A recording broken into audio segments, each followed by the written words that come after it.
வாங்க டேஸ்டியான முட்டை பொடி மாஸ் என்னோடய ஸ்டைலில் எப்படி செய்கிறதுன்னு பார்க்கலாம்.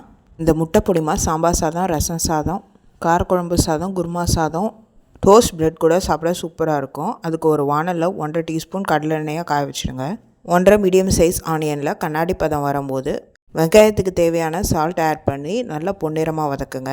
இந்த கேப்பில் ஒரு பவுலில் 3 முட்டையை உடச்சி ஊற்றிடுங்க. நல்லா பீட் பண்ணிக்கோங்க.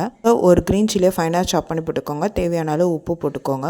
முட்டைக்கு கம்மியான உப்பு தான் போடணும். எப்பயும் ஏற்கனவே ஆனியனுக்கு ஆட் பண்ணிட்டோம். நம்ம இப்போ எக்குக்கு மட்டும்தான் ஆட் பண்ணுறோம். எல்லாத்தையும் நல்லா பீட் பண்ணிவிட்டு நம்ம பொன்னிறமாக வதங்கியிருக்க வெங்காயத்தில் ஆட் பண்ணி 2 மினிட்ஸ் டிஸ்டர்ப் பண்ணாதீங்க. லேயர் மாதிரி ஃபார்ம் ஆனவுடனே லைட்டாக திருப்பி கொடுங்க. நல்லா வெந்துருச்சுன்னா வானல்லே ஒட்டாமல் எல்லாமே ஒன்று சேர்ந்து வரும்.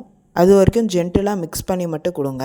சால்ட்டோட டேஸ்ட்டை செக் பண்ணிவிட்டு 1 டீஸ்பூன் பெப்பர் ஆட் பண்ணி நல்லா கலந்து கொடுங்க. டேஸ்டியான முட்டை பொடி மாஸ் என்னோடய ஸ்டைலில் ரெடி. செஞ்சு பார்த்து எப்படி இருக்குன்னு சொல்லுங்கள். Happy cooking, healthy living.